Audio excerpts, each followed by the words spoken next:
This is a review of the EBL 920D Liquid Crystal Display Rapid Advanced Intelligent Smart Battery Charger. Inside the box, you'll find a brief instruction manual, the charger itself, and the AC power cord, which is exactly 1 meter long or 39.37 inches. The charger itself will operate on 100 to 240 volts AC and 50 to 60 hertz.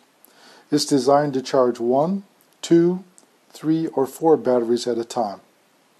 It's specifically designed to work on metal hydroxide and nickel cadmium batteries. It also states that it will charge alkaline batteries, but that is something that I will not test and I don't endorse. On the front side here, you'll see with the battery compartments, they're designed to hold 2 different sizes of batteries. If you look at the bottom, you'll see 2 different levels of electrodes. The ones that are furthest down are for the AA style, and the ones that are up here a little bit higher are for AAA batteries. Bottom here you'll see a liquid crystal display with it is backlit.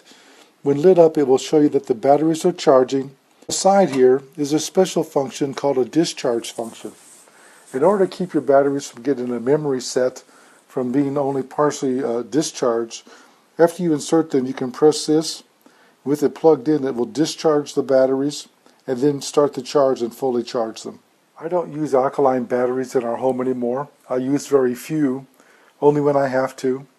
I've converted almost everything we have over to in-loop batteries. These are rechargeable batteries that can be recharged up to 1,500 times, and you will literally save hundreds and hundreds of dollars by using them during their life. It's always nice to have a couple of chargers laying around, because when you run these down, you need to recharge them, and having a couple chargers speeds that process up. Here you can see that I'm plugging in the charger, and you see when it came on, the battery's all flashed, and now you can see that they're charging, and you can see the bars ramping up to the top in the charging process. This is normally how I would charge the batteries.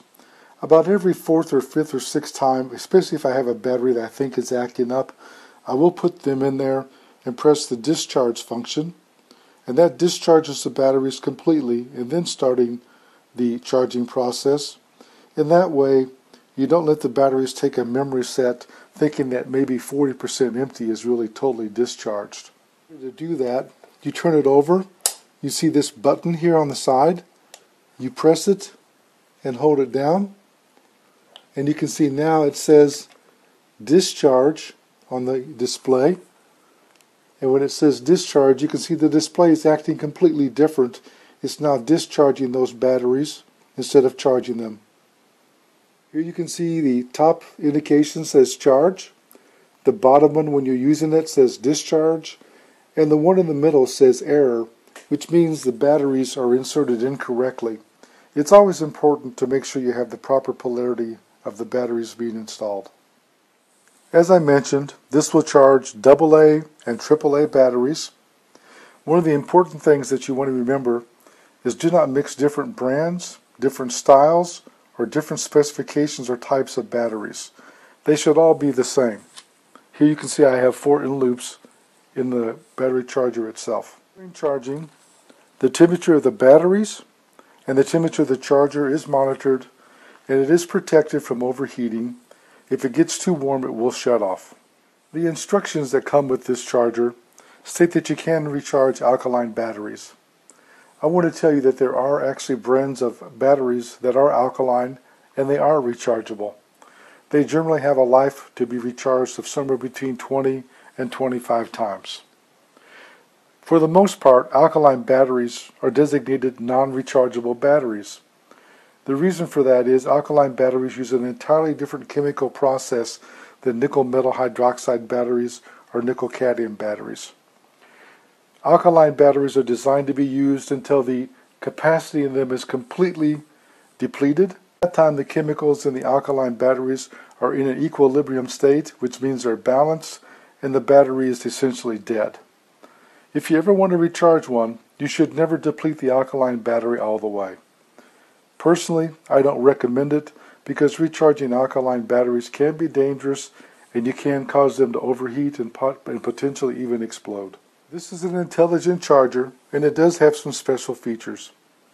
If it finds that one of the batteries is dead, say below 1 volt or even almost down to 0 volts, it can start a process automatically with intelligent technology to reactivate and repair that battery. In addition, when the batteries are fully charged, it's designed to stop charging them at a high current and go into what is called a trickle charge mode. A microcomputer will start the charging process and convert it to trickle charge mode when that time is necessary. In addition, there's a built-in recognition algorithm that can detect a bad or defective battery or one that should be not recharged. At that point, the disposable battery will cease charging. While in my testing, I've only used this to recharge in-loop batteries as I mentioned, and it's worked perfectly well.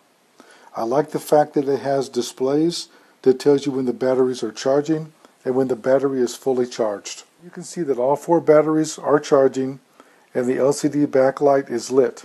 Here you can see the 2 batteries on the left are no longer cycling. That means they're fully charged, and the 2 on the right are still cycling. So when they're all fully charged, they'll all be full. In my testing, this charges work perfectly well. I like the design. It comes in a nice package, and it's very similar to a charger I purchased to charge the in-loop batteries. So now basically I have the capability to charge more batteries at the same time. This is a good product, and right now I'm going to rate it at 5 stars. I'll keep an eye on it and use it over the next 6 months to a year, and if anything changes, I'll post a difference or a change to my review. This review is done by JJ I'd like to tell you that I received a sample for test and evaluation, and I promise that if I gave a review, it would be fair and honest.